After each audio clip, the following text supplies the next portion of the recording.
Hey man, you ever notice how the moment a woman starts feeling too secure in her position, she gets comfortable? And I don't mean comfortable in a loving, safe way. I mean she stops trying, she stops chasing, she stops putting in the effort. It's not because she's a bad person. It's not because she's disloyal. It's because security without a little uncertainty is emotional flatline. And emotional flatline is where attraction goes to die. That's what we're going deep on today. The invisible method that makes her look in the mirror and ask herself, am I doing enough? Without you ever saying it out loud, without raising your voice, without being rude, without playing a game. Most men think they have to argue, to pull away hard, to punish her to get the balance back. That's not how a high-value man operates. The real power is subtle. You don't change how she sees you by attacking her. You change how she sees herself in your story, by quietly elevating your own standard. And when you do that right, she feels it before she understands it. Let me start with the fundamental truth nobody wants to say out loud. People value what they have to earn. When someone is always available, always affirming, always there no matter how they act, the brain stops treating that person as valuable, not consciously, automatically. In a relationship, that looks like this. You give constant validation without boundaries. You reply instantly every time. You adjust your whole day for her. You prove your worth by giving more and more and more, hoping she'll finally see it and match it. But all you've done is teach her that your attention is automatic. It costs her nothing. And what costs nothing is rarely cherished, so the dynamic goes flat. She coasts. Not because you're not enough, but because you've made yourself too guaranteed. Now here's where the escalating pattern begins, because this isn't one mistake, it's a ladder.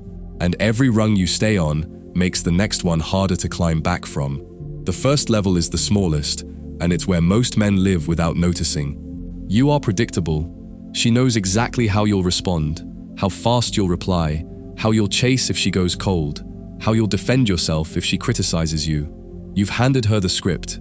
You've given her the blueprint for how to control the emotional tone of the whole connection. And the moment a woman feels like she's figured you out completely, she puts you in a psychological box. Predictable, safe, eventually, boring. Not boring because you're boring because there's nothing left to figure out.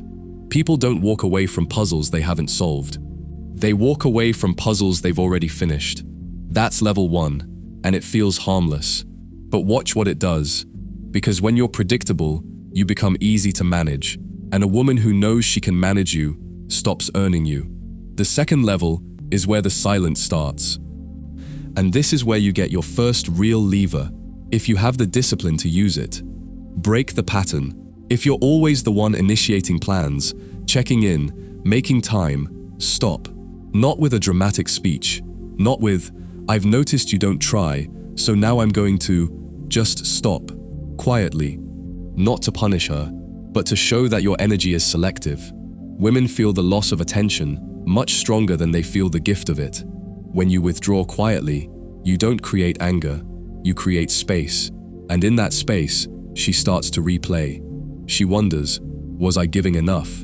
Did I take him for granted? That mental spiral, triggered without a single rude word, is where your calm power lives. You haven't criticized her.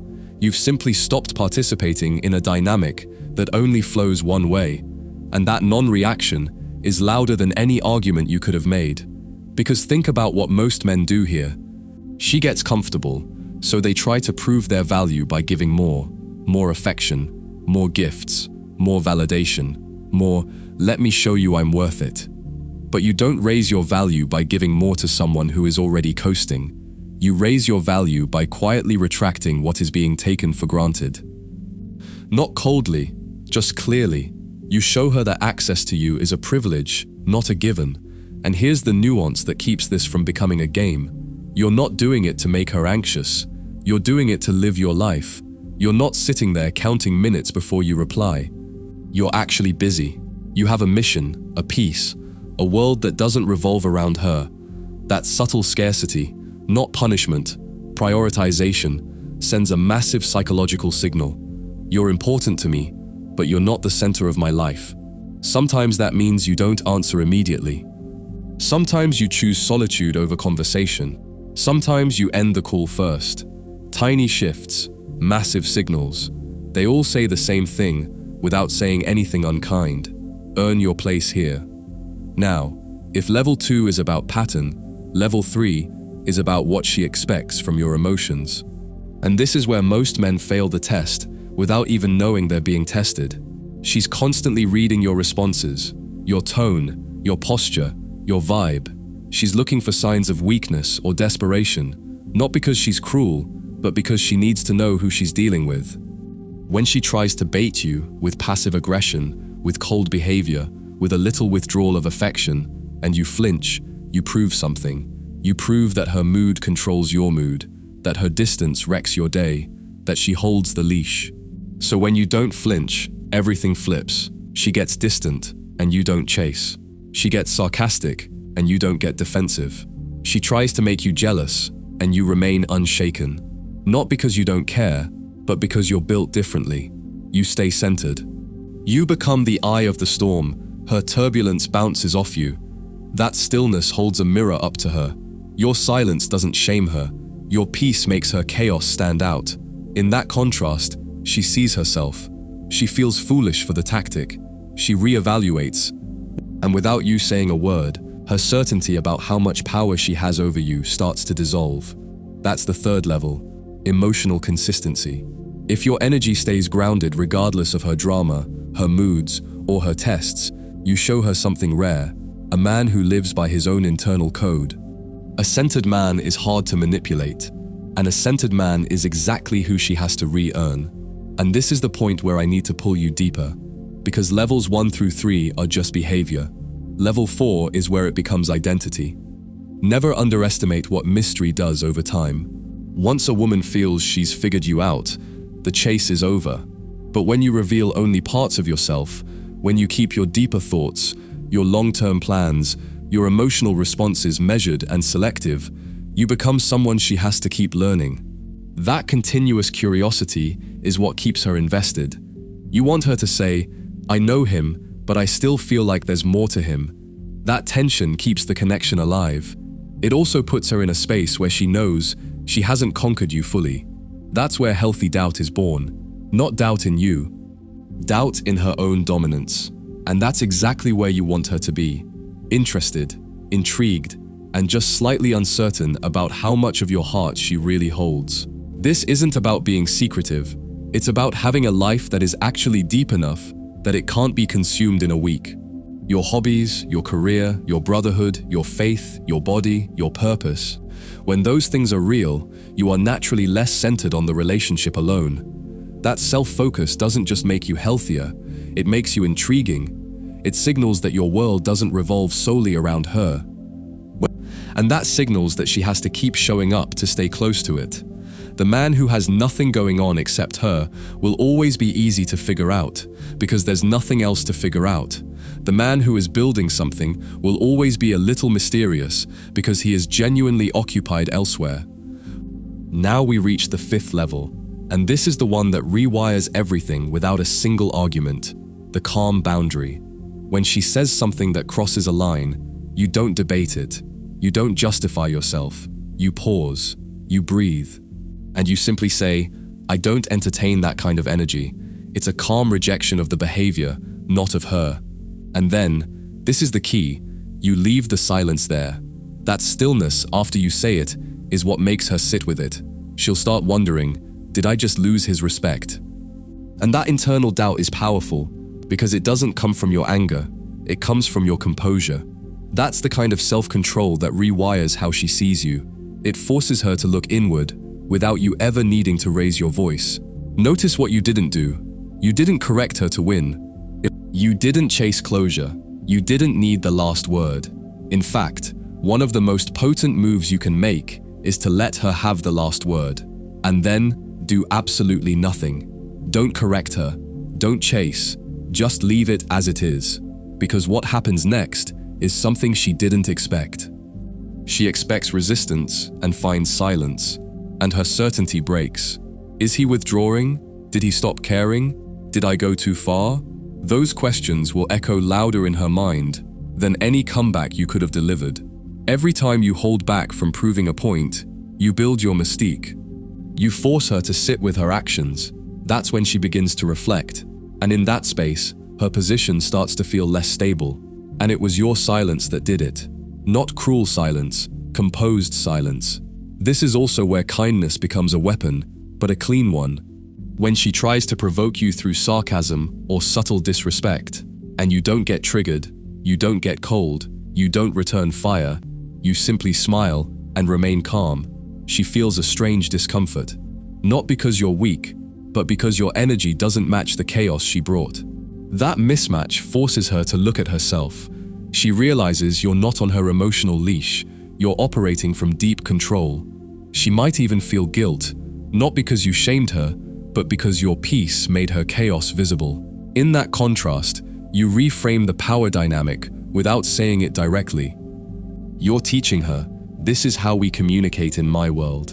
And suddenly, she's not sure she's in the dominant seat anymore. That uncertainty is where respect begins to rebuild. And let me show you how this all stacks, because this is the escalating pattern most men never see until it's explained as a ladder. At level 1, she predicted you. At level 2, you broke the prediction by quietly withdrawing what was being taken for granted. At level 3, you stayed centered when she tested you, so her tactics stopped working. At level 4, you became a little less knowable, so she had to stay curious.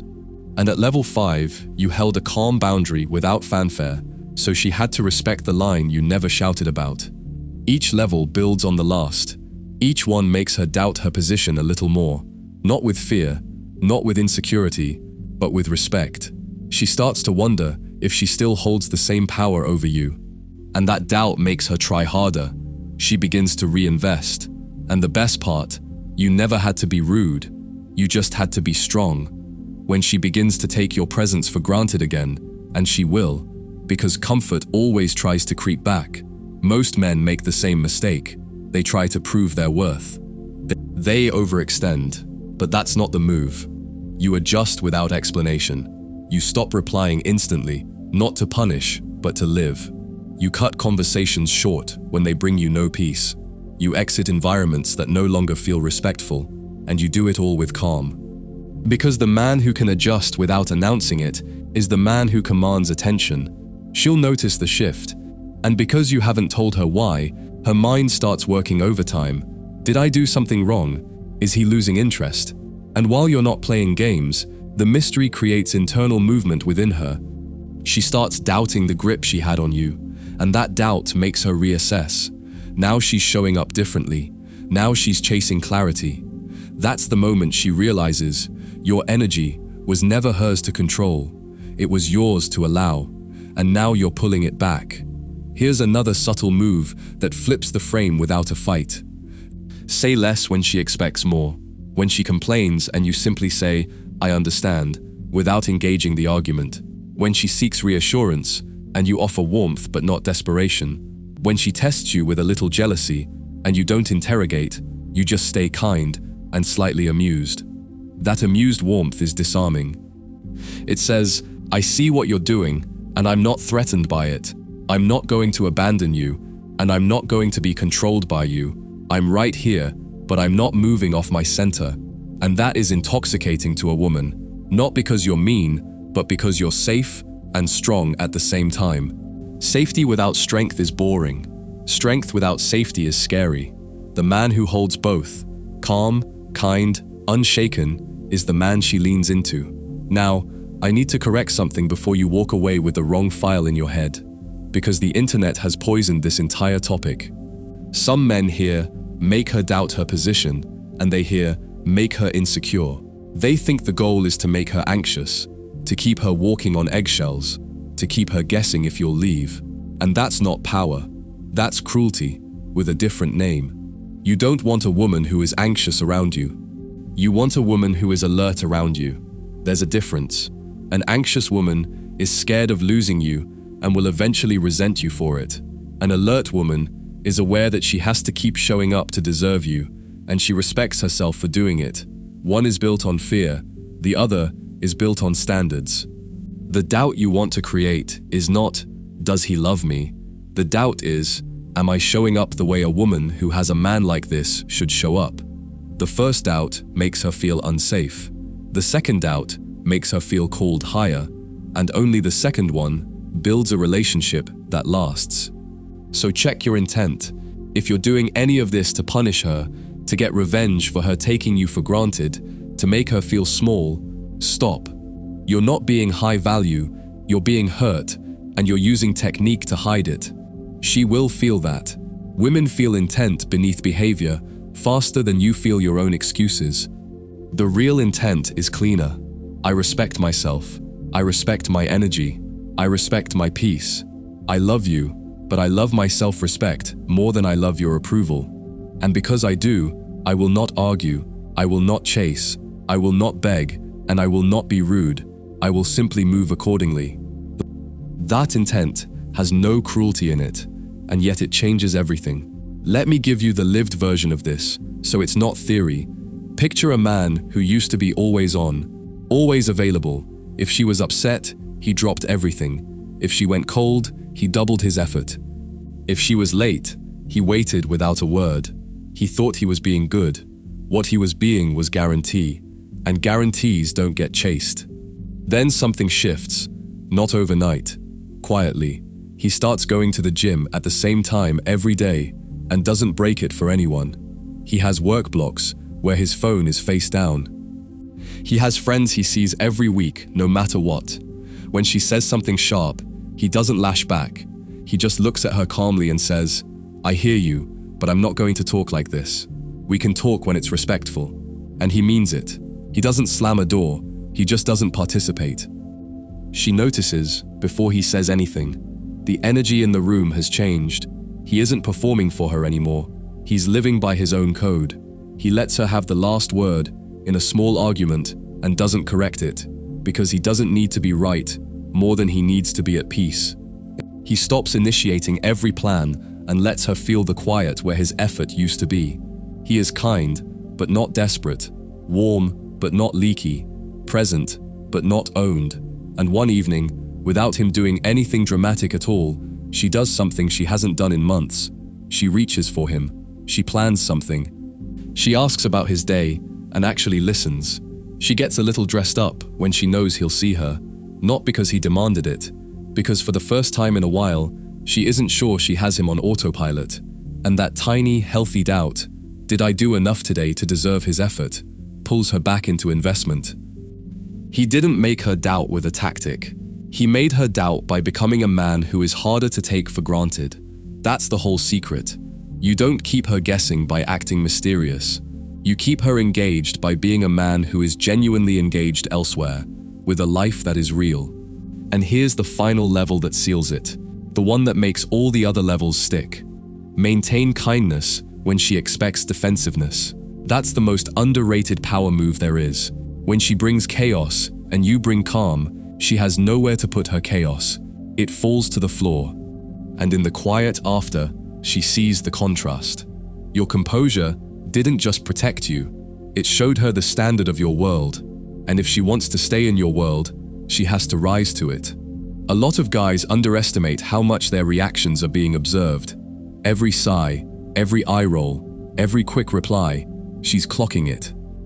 She wants to know, is this a man who is solid, or is this a man I can move with a mood? So when she throws a test, and you don't chase, don't collapse, don't question yourself, her own position becomes unstable. She starts doubting whether she still holds the same power, and that doubt makes her try harder. She begins to reinvest. You didn't insult her, you didn't criticize her, you simply held the line, and in that quiet strength, you forced her to question the power she thought she had. There's an old rule in power dynamics: never let her feel like she's already figured you out. The man who keeps her guessing, not to manipulate, but to remain unpredictable in small, human ways, becomes a puzzle she doesn't want to put down. If she pulls away and expects you to chase, and you don't, she pauses. If she criticizes and expects you to defend, and you don't, she rethinks. If she plays hard to get and expects you to double your effort, but instead you back off completely, she stops in her tracks. Not because you were rude, but because you've shifted from predictable to intriguing. And once she's curious again, you've quietly taken back the frame. And when she starts to get comfortable again, assuming that no matter what she does, you'll still be there, you quietly shift once more. Not with anger, with recalibration. You live in such a way that her access to your world is not automatic. That subtle scarcity, repeated calmly over weeks, is what rewires the dynamic for good. So let me land this with the one image that holds it all. Think of yourself as an anchor and her as the wave. The wave is supposed to move. It's emotional, fluid, changeable. The anchor is supposed to hold, steady, grounded, unmoved. When you take every wave personally and chase it, you stop being an anchor and you become another wave, crashing into her. Two waves make chaos, but when you hold, warm, kind, but unmoved, the wave always comes back and wraps itself around the anchor, because that's the only place it feels at peace. Your calm is not coldness. Your distance is not punishment. Your mystery is not a trick. It is the natural result of a man who respects his own energy so much that he doesn't spend it trying to prove anything. You don't raise your value by giving more to someone who has stopped earning it. You raise your value by pulling back strategically and by living a life that is worth pulling back into. That's how you make her doubt her position, not by being rude, by being so grounded in your own standard that she has to check herself to keep up. If this hit you, if you recognized yourself as the man who's been too available, too reactive, too easy to predict, you're exactly where you need to be. This channel is for the man who wants to become centered, not cruel, strong, not hard, respected, not feared. Stay here, subscribe. There's a lot more where this came from, and it only gets deeper from here.